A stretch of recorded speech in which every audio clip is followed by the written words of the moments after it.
Bopeng sedih setelah ketahuan kalau yang melaporkan itu bukan dia. Sekarang sedih karena TPPU nggak bisa masuk ya. Aduh, mana Markusnya Bopeng?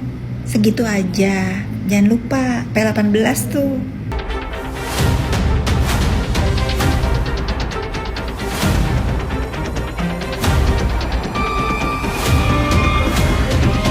Pokoknya intinya gini, kalau untuk Miss Gosip, saya bilang, Anda sebagai orang Aceh, tolong jangan memalukan dengan pernyataan-pernyataan yang bohong. Oh, sesama orang Aceh nih ya, sesama orang Aceh. Jadi Anda memperlakukan orang Aceh itu dianggap sebagai, jadi Anda telah menjelekkan nama baik orang Aceh yang memberikan pernyataan tanpa adanya bukti yang kuat. Sehingga saya mohon kepada Miss Gosip, sekali lagi, tolong kalau memberikan pernyataan harus diserahkan dengan bukti yang kuat sehingga tidak akan menjerumuskan Anda sendiri ke depannya. Intinya seperti itu aja. Yang terbaru dia memberikan pernyataan yang lucu, dia bilang bahwa Doktif melakukan KDRT terhadap pasangan Doktif. Itu lucu banget itu. KDRT tuh mana laporan KDRT-nya gitu ya? Gimana Bang Caca coba? Aduh, sampai kita semua ini orang dapat dari mana sih, orang gila itu satu itu ya. Bisa bilang mengatakan KDRT, Doktif melakukan KDRT, mukul kucing aja kita nggak pernah.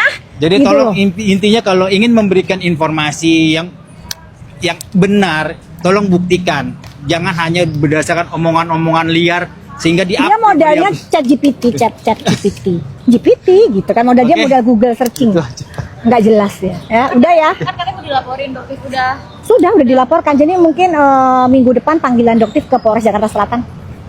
Untuk memberikan keterangan ya. Apa mungkin, pencemaran nama baik dan fitnah karena dia bilang bahwa Doktif menjual produk yang berbahaya kan, dan laporannya nggak cuma satu ya, ada banyak ya, jadi pidana berulang, jadi Doktif pengennya sih dia bisa dipidana setidaknya masuk penjara 4 tahun lah ya. Kan kemarin cuma sebulan ya kan, kemarin cuma sebulan, ini kan ancamannya 3 tahun.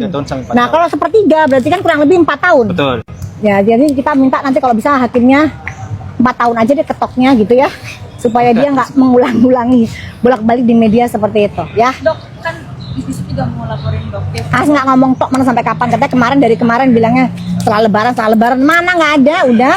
Masih ada yang percaya sih kalian ini memalukan orang Aceh aja ya, masih ada yang percaya.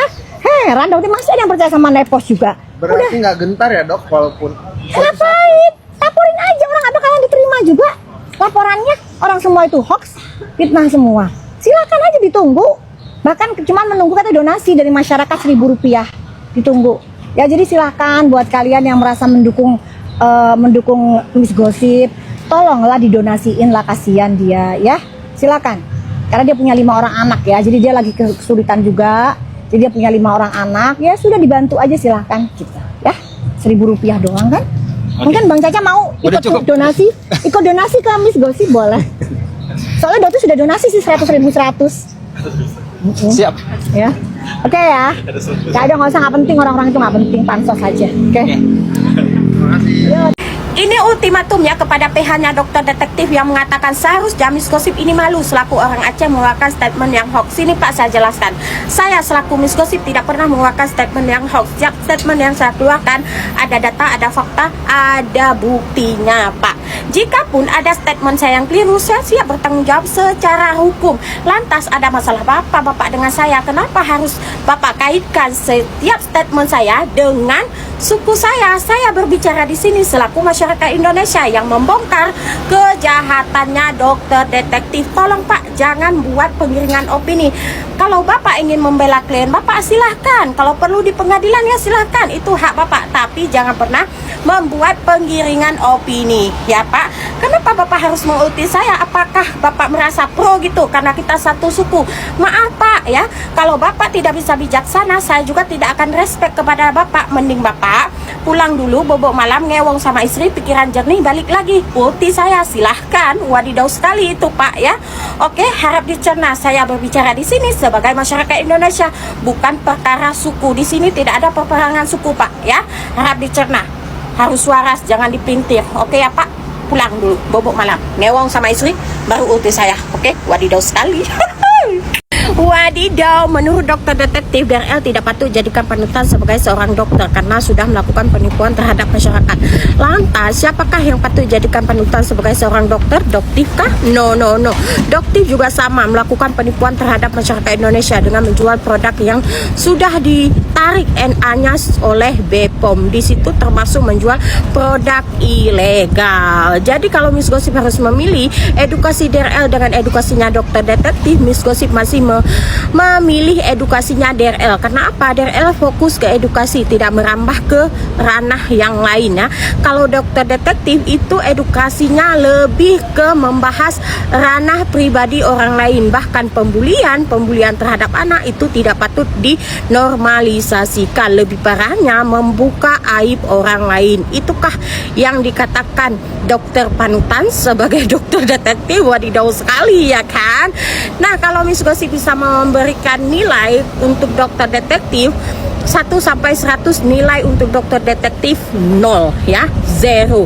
Itu lebih cocok. Karena apa? Nyinyiran dokter detektif ini tidak mencerminkan dirinya sebagai seorang dokter. Apalagi saat ini dokter detektif sudah dijadikan tersangka dalam kedua pelaporan. Nah, kalau saat ini Miss Gosip harus memilih siapa? Keduanya tidak memilih. Kenapa? Dua-duanya sudah tersangka. Teruntuk owner brand ya, ini kalau ingin bekerja sama dengan dokter detektif harus diperhatikan ya. Jangan pernah kalian dibodoh-bodohin oleh dokter detektif. Karena apa? Untuk apa kalian membutuhkan approve dari dokter detektif sedangkan produknya sendiri aja bermasalah? Apalagi seorang tersangka dan suka melakukan pembulian terhadap anak, itu jangan dikasih panggung. Lebih tepatnya boykot dokter detektif. Oke? Wadidaw sekali. Ya, pokoknya kalau ada brand yang bekerja sama dengan dokter detektif, jangan check out. Boykot dokter detektif, boykot brand yang sudah bekerja sama dengan dokter detektif. Itu aja ya. Wadidaw sekali. Wadidaw, meledak gak tuh? Bopeng sedih setelah ketahuan kalau yang melaporkan itu bukan dia. Sekarang sedih karena TPPU nggak bisa masuk ya. Aduh, mana Markusnya Bopeng?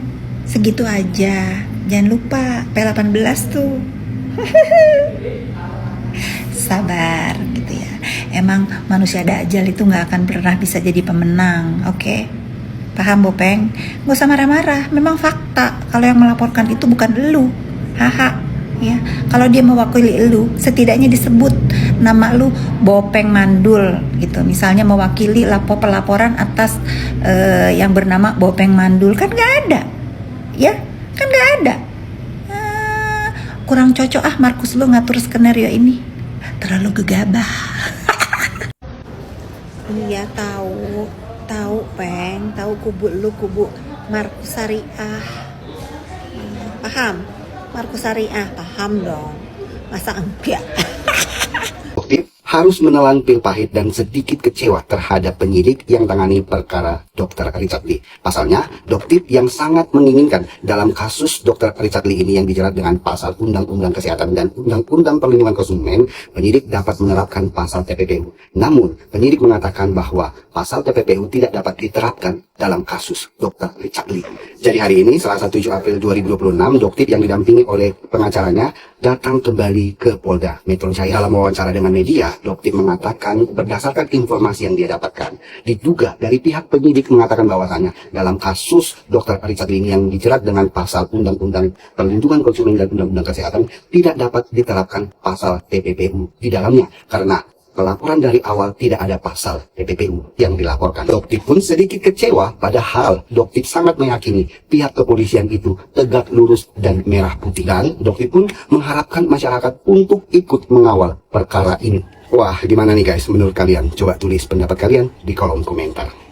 Dalam wawancara bersama media pada hari ini Selasa 7 April 2026, Doktif mengatakan nama Peter Salhuteru yang mengembangkan isu bahwa pelapor dalam kasus Dr. Richard Lee ini bukanlah Doktif. Lalu Doktif pun kembali menegaskan bahwa pelapor dalam laporan polisi terhadap Dr. Richard Lee ini adalah 1000% Doktif. Di sini yang ditekankan banyak banget beredar isu yang dikembangkan oleh dugaannya oleh Fitri, Salhuteru dan kawan-kawan ya bahwa pelaporan terhadap DRL ini tidak dilakukan oleh Doktif. 1000%. Pelaporan terhadap DRL adalah dosis pelaporan. Namun Doktip lupa bahwa 3 bulan yang lalu, Humas Polda Metro Jaya melalui Preskon mengatakan bahwasanya yang menjadi pelapor dalam laporan ke Dr. Richard Lee itu adalah HH yang merupakan penasehat hukum dari saudari S. DRL katanya seharusnya udah tersangka. Perkara yang dilaporkan ya oleh pelapornya sebenarnya inisialnya HH, yaitu kuasa hukum dari saudari S, ya, yang melaporkan saudara RL yang saat ini sudah status sebagai tersangka, ya. Penetapan tersangka untuk saudara RL itu ditetapkan tanggal 15 Desember 2025.